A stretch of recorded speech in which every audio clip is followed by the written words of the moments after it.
Israel is going to retaliate, which they have a right and duty to do.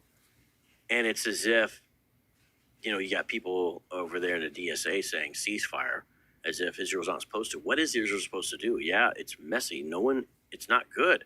But it's like, what are they supposed to do in this very untenable situation?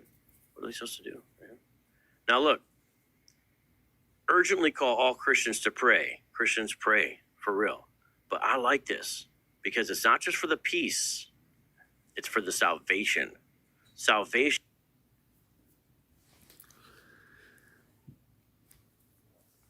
This is crazy hypocrisy coming from the devil. And I knew he would push this narrative. I'm going to start by giving all the praises, glory, and honor to YAHAWAH, BaHa, YAHAWASHI, BaHa, QADASH.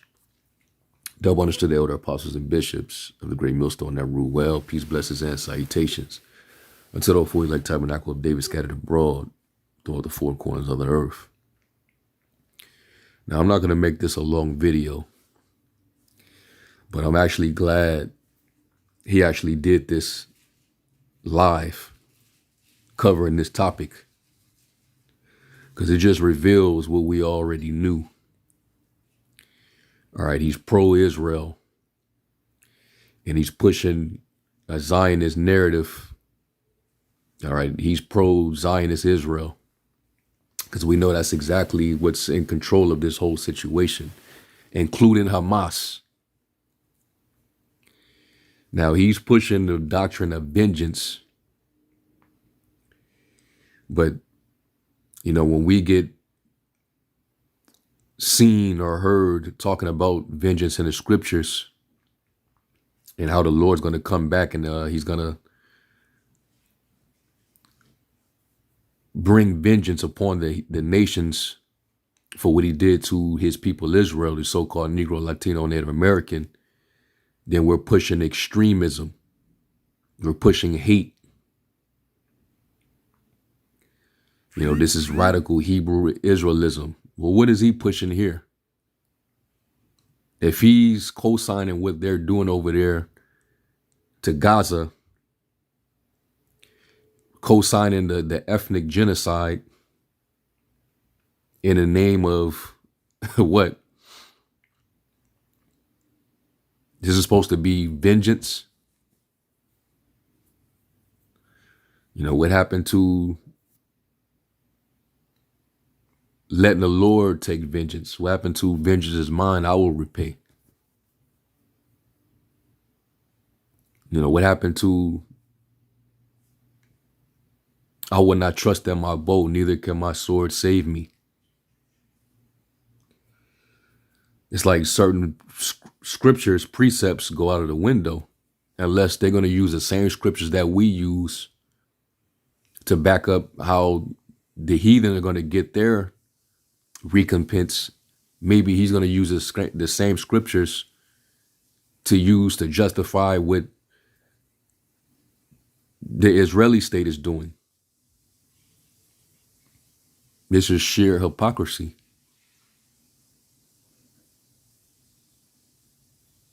So they should do what they're doing, is what Vocab is actually saying.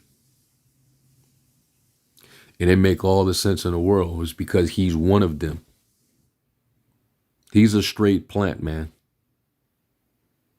Plus, we've done the research years ago.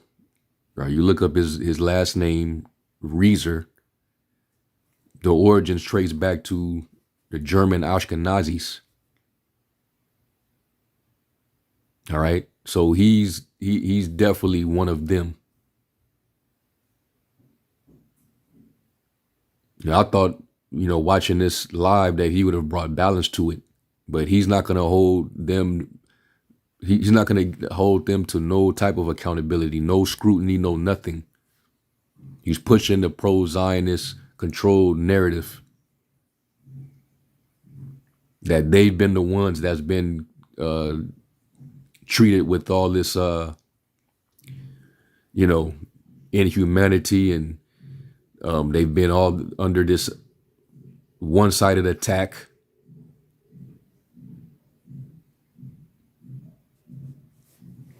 So yeah, man, this dude right here, he's full of it.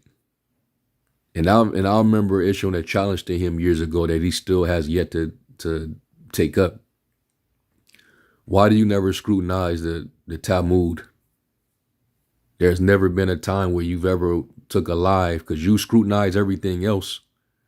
You'll even go as far as when a certain crime is carried out, you know, a murder or whatever the case may be, and it be done by a Negro who happen to identify as an Israelite, you'll be the first thing on the internet scrutinizing and going into the situation and trying to link it and tie it to so-called Hebrew Israelism.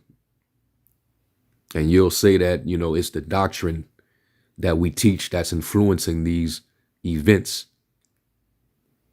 Well, why don't you take that same logic and apply it to you small hats and your belief in the Talmud? Because according to the Talmud, the Gentile is pretty much nothing. I mean, which the Bible says it too. But under the Talmud, you can lie to a non-Jew. If a non-Jew smite or punch a small hat, he's liable to die. Like, he has to be put to death. If a small hat kills a non-Jew, a goy, he's to be free. Let's prove that real quick. Y'all really live by this Talmud for real. Y'all don't live by the scriptures. This is from the Sanhedrin 57a. And it says,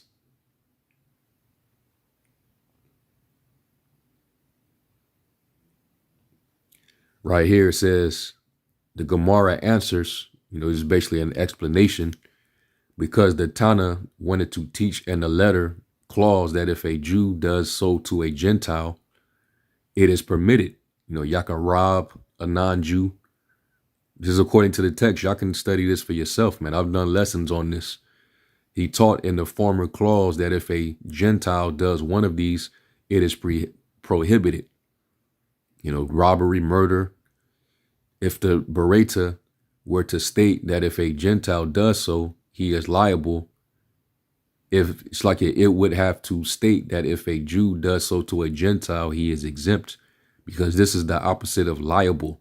That would indicate that it is actually prohibited for a Jew to do so to a Gentile, and that he is merely exempt from liability, which is not the case.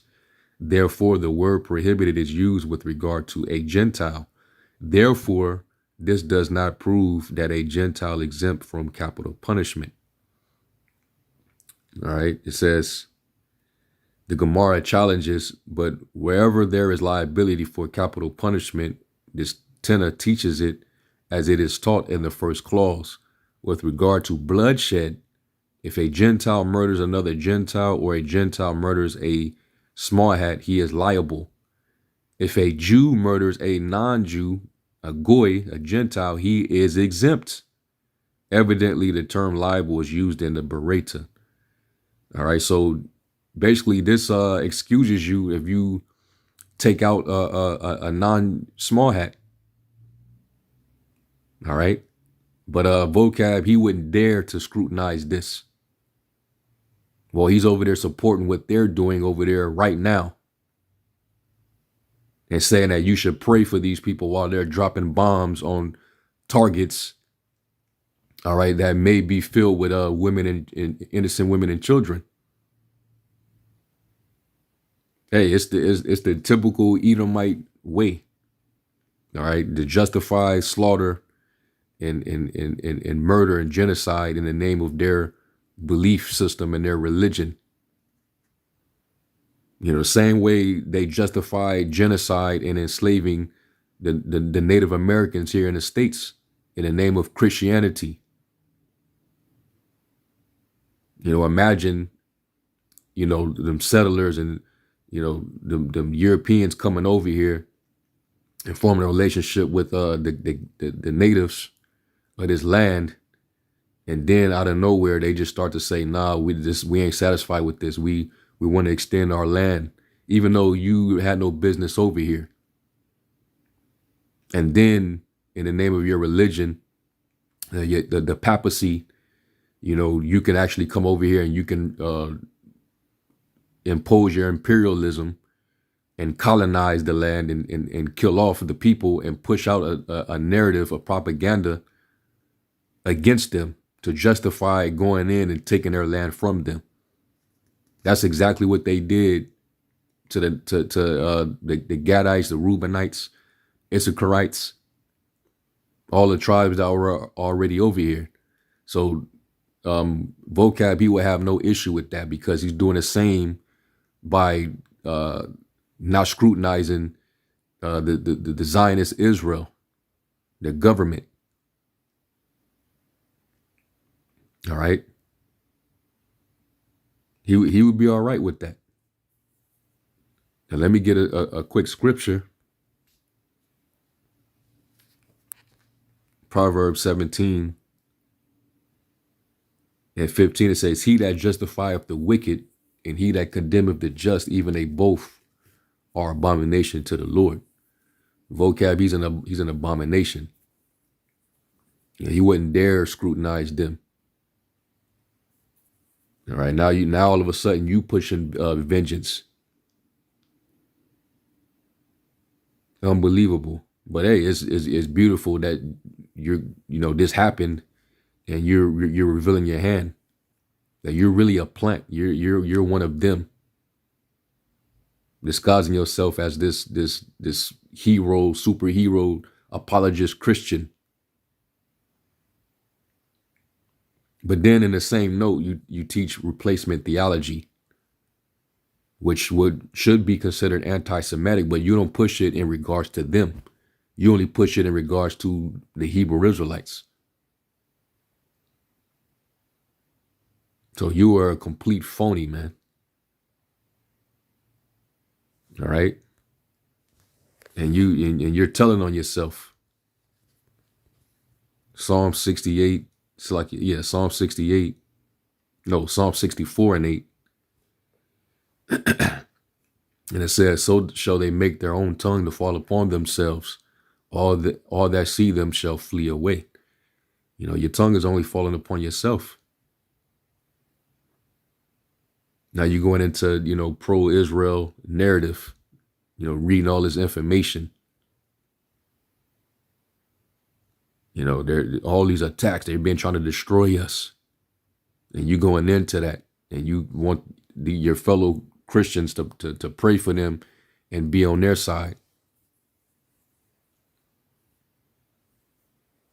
And you will not go into Isaiah the 2nd chapter or Micah the 4th chapter, because that will cut the whole entire thing. There ain't supposed to be no wars going on.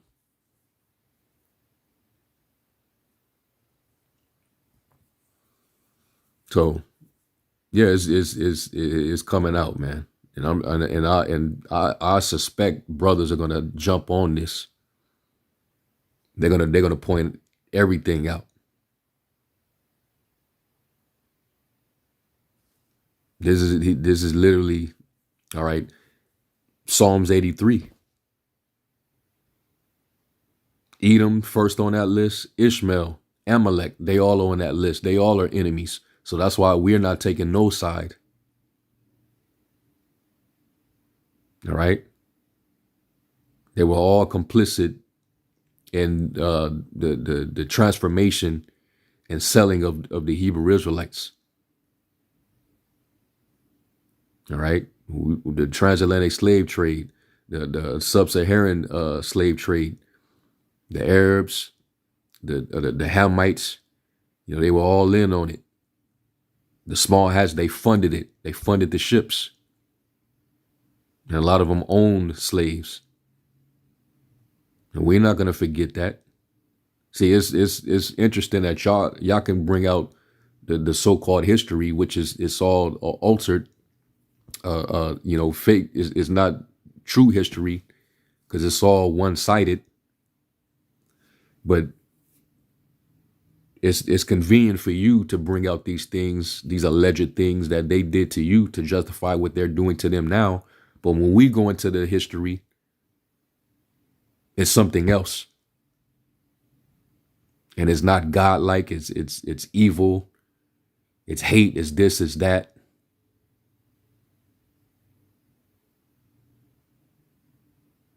Ain't nothing but hypocrisy, man.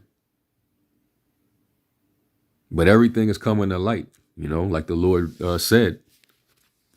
All right. There shall nothing be secret that shall not be made manifest. All right. Luke 8:17, for nothing is secret that shall not be made manifest, neither anything hid that shall not be known and come abroad. All right. And the fact that he's pushing this pro-Israeli narrative, Zionist narrative, do your research. Go on YouTube and type in ancient Rome Vocab Malone. All right. And you'll see that, there's a video that I re-uploaded maybe a year or so ago going into this man's background. All right, he's an agent in the front, literally for these people, but he tries to play like he's this fake Sicilian. All right, that think he got a little flavor, but he's corny as all hell, and trying to basically disguise his real lineage. This is why he's with them, because he is one of them.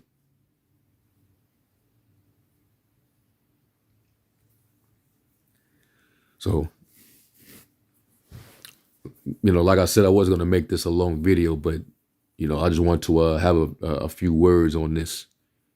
All right. This so-called crisis. We know what's really going on. The world is waking up to you devils, man. Okay. And you're going to continue to push your atrocity propaganda on the world so you could justify your genocide, your ethnic cleansing, so you can drag the world into a war, which is only going to benefit the bankers. All right, and no wonder you've spent a lot of time trying to link the Hebrew Israelites and the Islam. Those are the main two factions you go against, because you're fronting for the Zionist Israeli government. All right, just in guise of Christianity.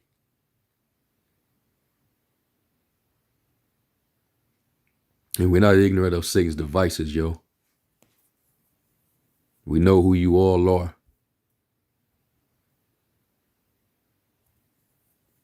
So, yeah, man, I thought this was interesting, and Lord willing, y'all were enlightened, of course. All right, this man is dead. This is why we go hard at him. This is why.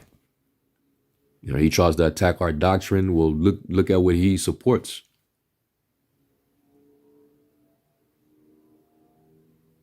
So I make sure to catch him right there.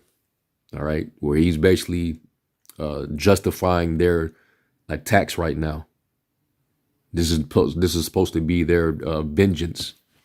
This is okay. But when we talk about vengeance, it's not okay. That's straight up white supremacy, if you ask me. But anyway, I'm gonna close it right there, man. I'm gonna give all praise to YAHAWASHI.